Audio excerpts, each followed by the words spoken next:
नमस्कार, मी अश्विनी पुरी आणि तुम्ही पाहताय डीएस न्यूज 24। नाशिकच्या चांदवडमधील आंदोलनात केलेल्या एका भाषणामुळे राजकारणात नवा वाद पेटलाय। हर्षवर्धन सपकाळ यांच्या वक्तव्यामुळे सत्ताधारी आणि विरोधक आमने सामने आलेत। चांदवड येथे झालेल्या आंदोलनामध्ये बोलताना हर्षवर्धन सपकाळ यांनी पंतप्रधान मुख्यमंत्री देवेंद्र फडणवीस यांचा अरेतुरेचा उल्लेख केलाय।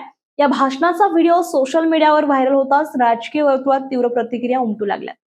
भाजपने या वक्तव्याचा तीव्र निषेध करत सपकाळ यांच्यावर टीका केली आहे। सार्वजनिक व्यासपीठावर अशा प्रकारची भाषा वापरणं अयोग्य असल्याचं मत भाजप नेत्यांनी व्यक्त केलंय।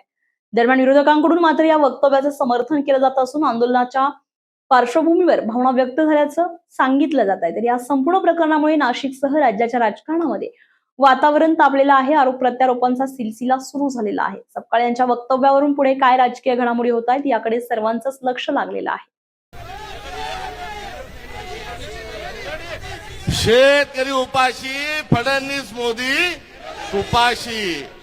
आजपर्यंत हमने सुना था नमक हराम, मगर मोदी जो है वो कांदा हराम निकल गया।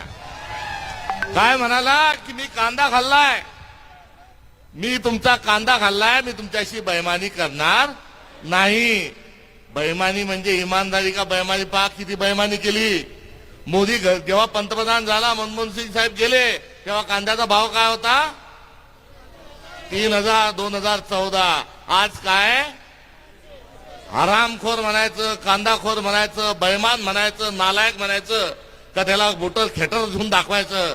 हा एक अत्यंत संतापजनक प्रश्न आपल्या सगळ्यांच्या समोर आहे आणि तोच उद्रेक या निमित्तानं आहे।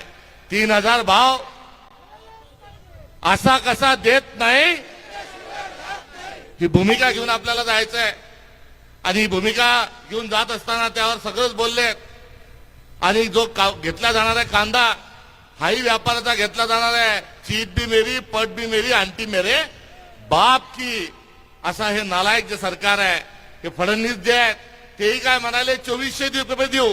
हा पण असा गद्दार माणूस आहे की 2400 वरून उलटी उडी मारली आणि 1200चा बोलतोय। 1200 मध्ये राईस प्लेट जेवढे येतील तेवढे 2-3 खा आणि पळून जा। त्यामुळे यांच्या बोलण्यावर कुठे विश्वास नाही। अत्यंत खोटारडा असा महाराष्ट्राचा मुख्यमंत्री आहे। काय म्हणाला पहिले? जोपर्यंत वेगळा विदर्भ होणार नाही तोपर्यंत मी लग्न करणार नाही। लग्न झालं का नाही झालं या बाबाचं? अरे जो विदर्भाच्या मतदारसंघातल्या त्याच्यावर निवडून येतो त्या लोकांशी खोटं बोलतो, तो या महाराष्ट्राशी आणि भारताशी जगाशी खोटं बोलल्याशिवाय राहणार नाही, एवढंच सांगतो। मात्र हा जो भाव पडलेला आहे, या पडलेल्या भावाला मोदी आणि फडणवीस जबाबदार आहेच आहे। मात्र यावर आपल्याला ही लढाई थांबून चालणार नाही, कारण आंतरराष्ट्रीय स्तरावर कांद्याचा भाव ठरत असतो। बांगलादेशाने कांदा बांगलादेश द्या द्या म्हणत होता, मोदीने एकदम झटक्यात